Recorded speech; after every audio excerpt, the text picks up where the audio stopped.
مصطفى عبدي وويل أمينان أول شيء رير سوماليلاند waxa uu isku dayayaa oo uu soo bandhigayaa markaasi dhacdo cajiib badan oo uu isagu alifay amaba uu curiyay waxa uu rabaa inuu inta uu loox masaabiir la ku jiifsado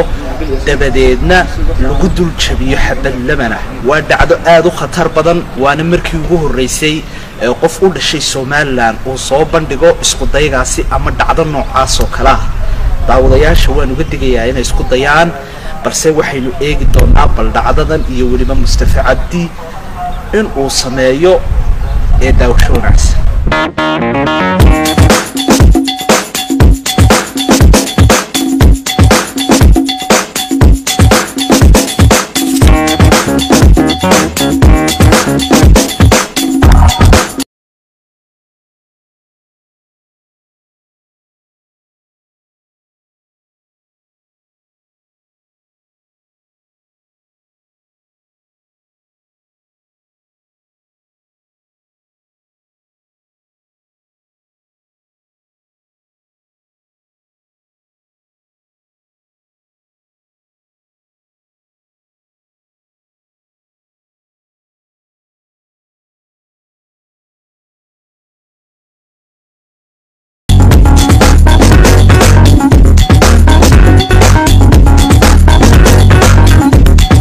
daawadayaal Mustafa waxaad arkaysaan hadda inuu diyaar garoobayo Mustafa Cabdi waa macallin arday badan markaasi soo saaray oo baray karateega isla mar ahaantaana qaar badani imika ay ka bartaan iskuulkiisa karateega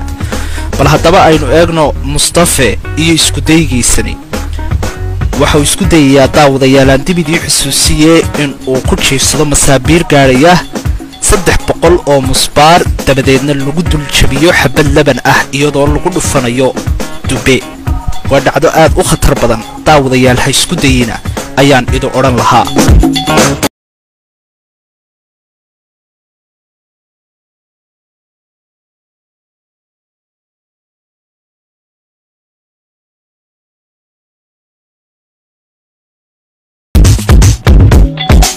hadda waxaad arkaysaan Mustafa daawadayaal inuu masaabiirtaasi ku jiifsaday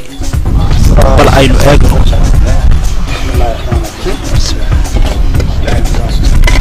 وصل خلاص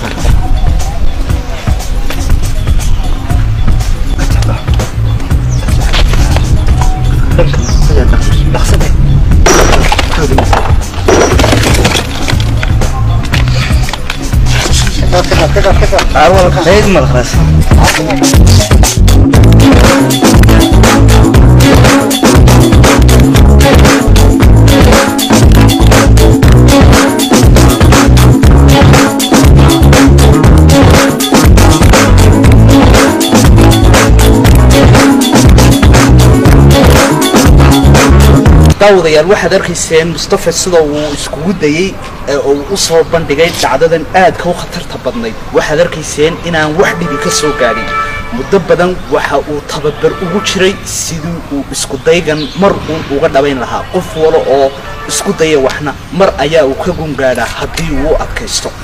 haddaba bal Mustafa waxaan weydiin doonaa bal intay ku qaadatay in uu tababar ku sameeyo ama uu practice gareeyo dhacdada noocan oo kala ah intiisa uu ku guda jiray wax ka tari Mustafa talo ma ka soo gaaray ee uu tababarkeeda sameeyay runtii waxaan tababarkan soo qaadanay ama soo diyaarinay ilaa adoo tobaad baa isku diyaarinay wax ay tago adiga soo gaarina ma jirto laana waan gartay Mustafa markii aad ku jiiftay masaabiirta wax xanuun ah ma dareemaysay markii labanka lagu jabinayay adoo masaabiir dhabarkaaga yaana wax xanuun ah adoo waxaan u jiraa laakiin waa adkaysigaas baa waxa Mustafa igu maqaalaa inaad leedahay iskuul lagu barto karateega oo aad dhalinyar badan halkaasi ku soo saarto maxaad ku bartaa dhalinyarta halkaasi waxaan ku baraa sport laga qaaday taekwondo bal aynu dadka u macnaynaya wacaykee taekwondo meena waxa weeyaan waa gacan la tababaray ilaga tababaray maskax lagu daray waan gartay dadka ma ku tababartaa dhacdooyin noocan oo kala ah inay sameeyaan oo isku dayaan dhacdooyinka wali aanu ma tijaabiyay ardayda wali dhacdooyin kale oo tijaabisay oo aad isku dayday ma jiraan kuwa kale loo xijabin loo xinaan loo xijabiyo kale marka loo xasidee ugu jirso ma gacantaada inaad loo xijabiyo adoo 2 mitir ilaa wax gaaraysa yaan kurubu xijabiyo aan Mustafa dib ugu soo noqdo dhacdadii aad isku dayday masaabiirtan aad ku jiifsatay ee aad dhabarkaaga dul saartay ee aan lamankan ugu dul jabinay tiradoodu intee bay dhamay waxa ahayd 300 musbaar bahay 300 musbaar baad dhabarkaaga u dhigtay waa dhacdo aad loola yaabo dad badan ayaa u qaadan laakiin Mustafa daawadayaal sida aragtayseen waxa uu isku dayay inuu 300 musbaar isagoo aan markaasi wax dhar xidhnayn inta uu ku jiifsado dabadeedna lagu dul jabiyo sidaad arkayseen labankaasi ama xabadaasi labanka haddaba telefishinka qaranka jamhuuriyadda Soomaaliland iyo barnaamijka dhacdooyinka la yaab kale ee telefishinka qaranku Mustafa waxa uu aqoonsaday inuu yahay qofkii ugu horeeyay ee u dhashay Soomaaliland ee soo bandhigo dhacdo noocaas oo kala ah Mustafana waxaanu sidaas uga aqoonsanay inuu ka mid yahay dadka la yimaada mucjisooyinka ama dhacdooyinka la yaab kale ee Soomaaliland